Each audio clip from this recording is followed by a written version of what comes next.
Как вы думаете, сколько видеоигр в серии Флинстоуны имеется на системе NES? 2? Точно? А может быть, все-таки имеется третья часть? Сегодня мы поговорим об игре, которая поможет нам ответить на этот вопрос.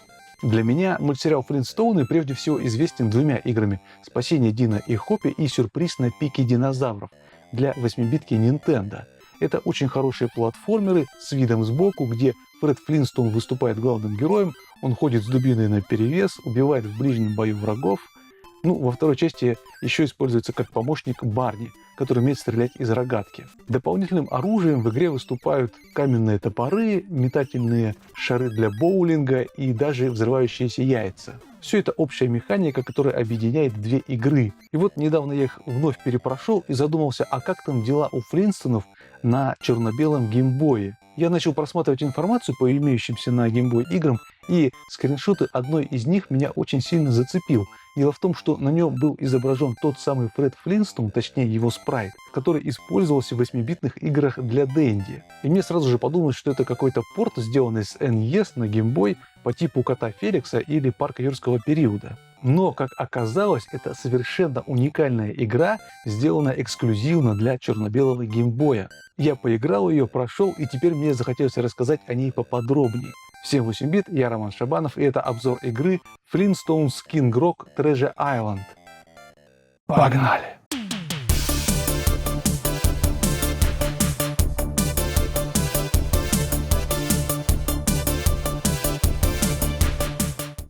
Начнем с игрового процесса, и, как ни странно, в отличие от двух частей на NES, он здесь немного другой. Это все такой же платформер с видом сбоку, где уже знакомые нам спрайты Фреда Флинстона бегают и прыгают. Но на смену ближнебойного удара дубиной пришли каменные молотки, которые по своей механике напоминают оружие из Adventure Island. То есть Фред кидает свои каменные молотки по такой дугообразной траектории, что позволяет цеплять ему врагов как немножко сверху, так и немножко снизу. Но это еще не главное. Дело в том, что основная механика здесь строится на том, что Фред своими ударами молотка парализует врагов, и они как будто бы замирают в воздухе, замораживаются. И Фред может использовать их как платформы для того, чтобы забираться все выше, выше и выше. И на этом построена основная механика игры и основные ее издевательства над игроком. Если же вы захотите просто убить врага, то достаточно нанести по нему 2 удара молоточком, и враг улетает. При этом враги должны постоянно появляться на экране, потому что без них никуда не залезешь. И для этого существуют такие каменные коровьи черепа, которые постоянно генерируют разные виды врагов. То есть игровой процесс происходит примерно по следующей схеме. Вы куда-то бежите вперед, видите, что нужно запрыгнуть на какую-то платформу или какой-то уступчик. Вы ждете, пока подойдет враг, например, какой-нибудь прыгающий кролик. Вы кидаете в него молоток, он застывает в воздухе, и вы запрыгиваете на него, и потом с него уже запрыгиваете, например, на крышу дома. Таким образом можно проникать в какие-то более секретные места или в более удаленные места с большим количеством призов. Дальше в игре будут встречаться такие гигантские огромные ямы, которые нужно будет перепрыгивать, замораживая от 2 до 3 врагов. И при этом еще на вас другие враги будут лететь со всех сторон. Поэтому механика прыжков по врагам здесь прям отрабатывается на 100%. Теперь давайте разберемся с тем, какие призы встречаются в игре. Первый и самый главный приз — это сердечко. Всего у Фреда 4 сердечка здоровья, и восполнять их, соответственно, нужно большими сердечками. Второй важный приз — это иконки с изображением инопланетянина Газу. Как только вы собираете 20 их штук, раздается такой характерный музыкальный звук, подражающий крику «Ябба-дабаду» Фреда Флинстона. Это значит, что вы получили одну дополнительную жизнь. И пока вы первое время играете и знакомитесь с игрой, то Газу нужно собирать как можно чаще, как можно больше. Потому что жизни здесь будут улетать в трубу только так. Еще здесь можно найти каменные колеса. Но они здесь нужны не как оружие, которое нужно метать, а чисто как предмет, дающий 100 бонусных очков. По факту они, конечно, бесполезны. Еще на просторах этой игры можно встретить такие консервные банки. Это тоже приз, его нужно сначала разбить с помощью молотка. И скрывают они в себе какой-то один случайный приз. Можно сказать, что как в Чип и Дейле. Ты поднимаешь ящик, но не знаешь, что под ним скрывается. Вот и здесь также ты разбиваешь эту консервную банку, но до конца не понимаешь, что она в себе скрывает. Такой сюрприз. И, конечно же, самый полезный приз в этой игре — это иконка с изображением динозаврика Дина, домашнее животное Фреда Флинстона. Как только мы собираем эту иконку, Фред садится верхом на своего динозаврика и продолжает игру, уже катаясь верхом на нем. Какие это дает преимущества? Ну, во-первых, прыжки у динозаврика Дина гораздо выше, чем у Фреда, что позволяет без лишних проблем забираться в какие-то тяжело доступные места. И вы уже не так сильно зависите от замораживания врагов. Также броски молотка у Дина устроены немного иначе. Они летят четко вперед, а не по дуге, как у Фреда, что в какой-то степени позволяет проще и легче убивать некоторых боссов. Также каменные молотки, которые бросает Дина, могут разрушать некоторые стены, что позволяет, опять-таки, открывать либо срезки, либо какие-то бонусные двери. На Дину очень весело кататься, и в целом это напоминает Супер Марио, который катается на Йоши. Видимо, разработчики именно у Марио и подсмотрели эту идею катания на динозавре. Единственная проблема, что динозаврик этот имеет только одну жизнь, поэтому как только сели на динозавра, нужно играть очень осторожно. Тут, кстати, вспоминается первая часть Флинстонов на систему NES, где тоже можно было использовать динозавров-помощников, но там они сделаны более примитивно, то есть они используются буквально на 1-2 секунды. Там либо совершить один большой прыжок, либо там пару раз взмахнуть крылом и взлететь, ну или где-нибудь в ямке не утонуть, но назвать их полноценными участниками игрового процесса не получится. Поэтому механика использования динозаврика Дина в этой игре мне понравилась гораздо больше. Еще добавлю, что в King Rock Treasure Island имеется секретная мини-игра. Чтобы ее активировать, нужно на титульном экране ввести определенный код. И тогда вы попадете в мини-игру, где Фред Флинстон просто так вот перемещается по статичному экрану и уворачивается от камушков. Скорее всего, это какая-то отсылка к играм Game & Watch. Ну или, как у нас их называли, веселые футболисты, волк ловит яйца или веселый повар. Еще стоит добавить, что игра сама по себе, конечно же, черно-белая. Но я для записи обзора все-таки раскрасил эту игру более-менее цветной палитрой, а цвета Фреда Флинстоуна я прям перенес с дендевской версии, чтобы было более привычно играть. Давайте теперь поговорим о сюжетной завязке и об уровнях игры. Дело в том, что у Фреда и Вилмы совсем скоро годовщина свадьбы. Нужно какой-то подарок жене приготовить.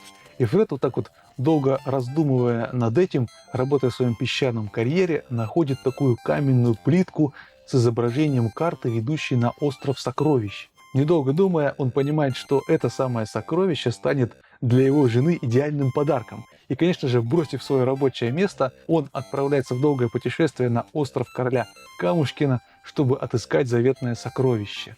Перед этим, конечно же, получив благословение самой Вилмы и его друга Барни с его женой. Первый уровень – это место, где живут Флинстоуны, город Бэдрок. Начинается все достаточно легко и просто. Мы идем по городу, на нас нападают такие милые зайчики, маленькие змейки.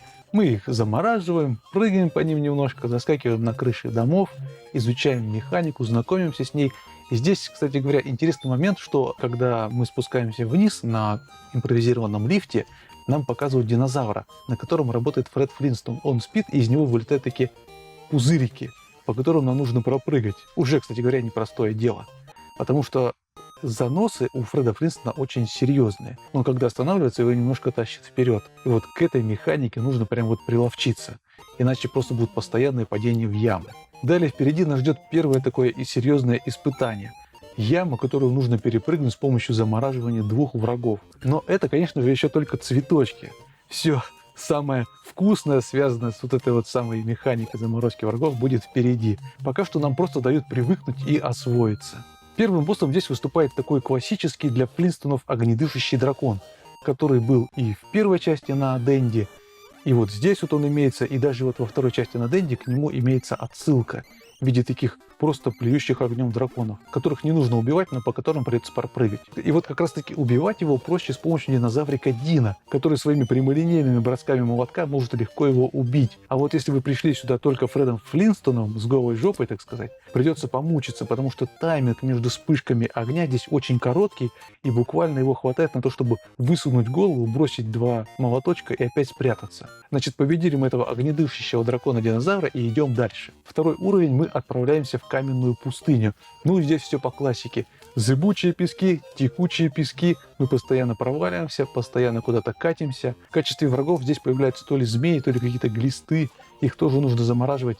Здесь есть что поисследовать с помощью высоких прыжков. Еще в какой-то момент мы встретим каких-то непонятных крутящихся динозавров, которые просто крутятся, убить их нельзя, их нужно просто перепрыгнуть. Зачем они здесь? Они просто крутятся до одурения. Во второй половине уровень начинает усложняться. Больше ям, появляются такие выскакивающие из земли костяные шипы, которые очень аккуратненько нужно перепрыгивать. Но в целом здесь все проходимо. Проскакиваем по ямкам и проходим этот уровень. Босса здесь нет. Третий уровень — это поездка на том самом автомобиле с ножной тягой из мультсериала. Это все как бы продолжает тему из дэндевских игр, где можно было летать на птеродактиле, плавать на серфинге и все такое. То есть уровни призваны немножко разбавить игровой процесс. Да, это все еще автоскроллинг, но скорость этого скроллинга можно регулировать. Поначалу даже кажется, что это какой-то бонусный уровень, потому что здесь очень много призов, почти нет врагов. Единственный враг — это метеориты, которые начинают падать, если вы очень медленно едете. То есть они как бы вас подгоняют. Но постепенно, заезжая все дальше и дальше, вы понимаете, что где-то вас все-таки обманули, потому что начинают появляться ямки, начинают появляться высокие стены, на которые не так-то просто запрыгнуть. Но в целом этот уровень еще более-менее легкий. Нужно просто его немножко подучить, пару раз пройти, ну и в принципе вы его закончите. Босса, естественно, здесь нет. Так, далее у нас происходит сюжетная сценка. Фред Флинстоун приезжает в бухту, чтобы уже таки наконец-то отправиться на этот свой остров сокровищ. И неожиданно происходит взрыв. Фред роняет свою карту сокровищ, и ее похищает безумный ученый Игорь Стоун. И теперь Фреду Флинстоуну нужно отправиться на его темный корабль, чтобы вернуть карту. На корабле появляются враги-роботы и какие-то очень странные сопли, ползающие по веревкам. Убить их нельзя, поэтому нужно их только перепрыгивать. Дальше мы встретим такую установку, которая стреляет молниями. Ну, то есть видно, что это какой-то корабль безумного ученого. Нам прям явно дают это понять. И здесь механика с перепрыгиванием ям с помощью замораживания врагов начинает прям конкретно набирать обороты. Постоянно нужно следить за тем, чтобы одну рыбу заморозить, вторая рыба прыгает уже на вас, нужно все время отстреливаться, откидываться, еще и при этом прыгать через ямы, да еще и волны туда-сюда ходят. В середине уровня появляется такой полубосс, водный динозаврик, который пытается столкнуть Фреда в воду с помощью пускания струи. Но самый забавный момент в том, что как только ты побеждаешь этого босса, из него вываливается очень длинный язык, по которому нужно пройти и запрыгнуть там на домик, чтобы пройти дальше по уровню. Дальше появляются пушки, стреляющие во Фреда ядрами, и их нужно максимально быстро убивать, чтобы они не навредили. Игра прям начинает набирать обороты, появляется больше ям, больше врагов, и в конце уровня мы уже заходим в трюм корабля, поднимаемся к этому самому Игорю Стоуну, который уже на коленях бьет челом и говорит: «Фредушка, родненький, прости, бес попутал, не хотел твою карту брать, только, пожалуйста, не топи мой корабль». Но уже поздно, потому что корабль весь дырявый и уходит ко дну. Ну, а сам Фред, видимо, вместе с кораблем идет на дно морское, где, собственно, и начинается 5-й уровень. И вот здесь надо заметить, что в каждой части 8-битных Флинстонов физика уровней в воде постоянно меняется. В первой части были такие увеличенные прыжки, во второй части Фред полноценно плавал, а в этой части, в общем и целом, физика особо-то не меняется. Единственное, что когда вы катаетесь на динозаврике Дина, он теряет свои высокие прыжки. То есть прыгает он как обычный Фред. Однако молотки его все так же хорошо летят вперед. В начале уровня встречаются такие ловушки с шипами сверху и снизу, которые нужно очень аккуратно перепрыгивать. И потом мы попадаем в такую автоскроллинг-секцию, в которой Фред встает на панцирь какой-то большой подводной черепахи и опускается вниз. Можно сказать, что это такой мини-бонус, что ли, потому что здесь нужно просто обходить препятствия, и можно даже собирать немножко призы, если вы бросаете все время топоры вниз. Если вы дошли до сюда на динозаврике Дина, то, конечно же, призы собрать особо не получится. И еще, глядя на вот этот вот большой панцирь, возникает такая шальная мысль, что, скорее всего, это будет босс уровня. Но пока что мы точно не можем это сказать с полной уверенностью. Далее геймплей начинает разбавлять течение, которое сносит Фреда вправо, влево, ну или вверх или вниз. При этом нужно еще и прыгать через ямки по таким узеньким приступочкам. И еще при всем при этом на вас летят враги, которых нужно замораживать и тоже использовать как платформы. Короче, здесь начинается очень такая нервная секция, которую проходить нужно крайне осторожно. Далее можно будет пробить стену и зайти в бонус небольшой. И потом мы вновь попадаем на автоскроллинг-секцию с плаванием на панцире черепахи, который просто поднимает нас вверх, и мы понимаем, что думали в правильном направлении, потому что начинается битва с боссом. К нам справа высовывается огромная башка черепахи, которая будет плевать в нас камушки, и ее нужно будет закидывать топорами. Да, на динозаврике Дина это делать легче и безопасней, потому что можно отойти от нее максимально далеко, но при этом уворачиваться от камней будет достаточно непросто, к ним нужно привыкнуть. Плюс еще геймбой начинает подтормаживать, и поэтому скорость прыгания камней будет меняться. Когда геймбой тормозит, они будут лететь более медленно. Это, пожалуй, самый сложный босс в игре, и, скорее всего, с первой попытки победить его не получится. И вот, вынырнув из воды верхом на динозаврике Дина, Фред наконец-то попадает на вожделенный остров сокровищ. Начинается 6-й уровень, 2-я поездка на машине. И тут возникает резонный вопрос, ведь машина-то у нас в прошлый раз совсем разбилась в хлам, так что откуда Фред ее достал и как он на ней едет? Но все это, конечно, условности. И сам уровень здесь становится гораздо сложнее, потому что появляется очень много длинных ям, которые можно перепрыгнуть только с максимального разгона. То есть здесь прям придется попотеть, помучиться, несколько раз попроходить этот уровень. А в конце его нужно будет пропрыгать по таким маленьким небольшим островочкам и даже по извилистому динозавру. И как только мы это сделаем, 2-й уровень с машиной будет пройден. Мы отмучились и попадаем в последний 7-й уровень, замок короля Камушкина. Начинается последний уровень достаточно тихо и мирно, когда нам выползают такие летающие черепа, которые как бы намекают, что по ним еще не раз придется попрыгать. Потом идут висячие броненосцы, которые используются как такие большие прессы с очень широкими хитбоксами. И после них выскакивает какой-то странный враг, шарообразная морда, скачущая. Она появляется вот единственный раз в игре, как монстр Франкенштейна в первой части. Скорее для какой-то эффектности, что ли. Дальше мы еще встретим на потолке висячую соплю, которая может спрыгивать вниз. И еще непонятный свиноподобный динозаврик, который плюется камушками. Его нужно использовать, чтобы запрыгнуть на высокую стену. Вообще здесь ощущается, что разнообразие врагов прям очень сильно возрастает. Как будто разработчики прям вот припасли для последнего уровня целый набор таких эксклюзивных вражин. Далее нам дают немножко передохнуть. Такая комната, где можно просто собирать призы. Потом еще несколько нервных прыжков через ямы с помощью врагов и попадаем в такое очень подлое место. Если вы пришли сюда на динозаврике Дина, то проблем у вас не возникнет. А если у вас только Фред, то придется помучиться. Потому что здесь имеется пол, под которым бегает какой-то маленький вредный динозаврик, который своими ударами умеет пробивать этот пол. И для того, чтобы пройти по этому полу, нужно будет максимально аккуратно прыгать и не дать этому динозаврику уронить вас вниз, потому что если вы в образе Фреда попадете вниз, то вам придется идти в начало уровня и делать вот этот вот зигзаг через ямки по новой. А если вы верхом на динозаврике, то вы легко сможете из этой ямки выпрыгнуть и продолжить свой путь. Поэтому здесь как повезет. Можно задержаться надолго, а можно пройти очень быстро. Но опять-таки не перестаю удивляться изобретательности разработчиков. Потом еще немного попрыгаем по ямкам и заходим в последнюю комнату этого уровня. Здесь нужно подниматься вверх. И здесь очень заковыристый момент, на котором можно очень много потратить как жизни, так и просто нервов. В чем фишка? Здесь нужно пропрыгать вверх по 3 летящим врагам. То есть всех 3 нужно заморозить и по всем 3 пропрыгать. И это крайне сложно, потому что самый верхний враг, попасть в него молотком очень проблематично. Да, здесь можно взять динозаврика Дина, но при этом сохранить его будет весьма непросто. Я помню, что пока тренировал игру, очень много сил и времени потратил для того, чтобы забраться наверх. Но когда мы уже наконец-то доберемся до последнего босса, то убить его не составит особого труда.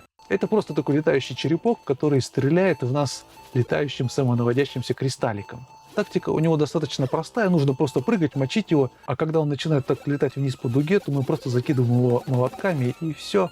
То есть в целом последний босс, король камушек, он не такой сложный, как та черепаха из подводного уровня. Ну и наконец-то победив короля Камушкина, Фред получает сундук, внутри которого лежит волшебная палочка, с помощью которой он может исполнить одно свое желание. Он бегом возвращается домой, показывает ее своим друзьям, жене и говорит: ну вот, наконец-то я ее добыл, сейчас мы загадаем желание. Они говорят: ну какое же желание ты загадаешь, Фред? А он говорит: смотрите, трах-тебе-дох-тебе-дах, и на столе появляется огромный кусок жареного волосатого мяса. Все радуются, все веселятся, но, блин, почему мясо-то волосатое? Видимо, в каменном веке любили с волосами мясо есть. Вообще, Фред мог бы загадать что-то более ценное, например, погасить ипотеку за свой каменный дом. Такая возможность появилась, он ее упустил. Ну и, конечно же, можно заметить, что в играх на Денди Фред все время кого-то спасал. Сначала это были динозаврик Дина и Хоппи, во второй части он спасал своих ребятишек, а здесь он просто отправился на поиски сокровищ. Ну, то есть, как бы понижается градус накала сюжетных страстей, что ли. Что можно сказать, подводя итоги? Игра, безусловно, сложная, но она в меру сложная. Здесь нет ощущения, что над вами разработчики просто издеваются, пихая вас в какие-то немыслимые препятствия, которые очень сложно пройти или вообще невозможно пройти. Как, например, в каком-нибудь Ninja Gaiden, что ли. Сама игра хоть и короткая, но, думаю, пройти ее быстро с первой попытки мало кому удастся. Ну, разве что, если только вы не какой-нибудь мастодон стримов, который уже руку набил и не одну сотню игр прошел. Графика выглядит неплохо. Она, можно сказать, на уровне дендевских игр, но есть ощущение, что могли бы сделать ей немножко получше. Более детальные фоны, что ли, прорисовать. Идея с катанием верхом на динозаврике мне очень понравилась, несмотря на то, что это явный такой намек на Марио и Йоши. Вообще, интересно было бы увидеть нечто подобное во второй части на Денди. Было бы прикольно. Несмотря на то, что хронологически игра вышла между первой и второй частями на Денди, ее можно смело назвать этакой третьей 8-битной частью про Флинстонов. В общем, если вы любите 8-битных Флинстонов, то я прям вам рекомендую ознакомиться с этой игрой. Думаю, она должна вам понравиться. Ну и на этом, пожалуй, все. Ставьте лайки, подписывайтесь на канал. Буду благодарен, если поддержите меня на сервисе Boosty. Еще увидимся.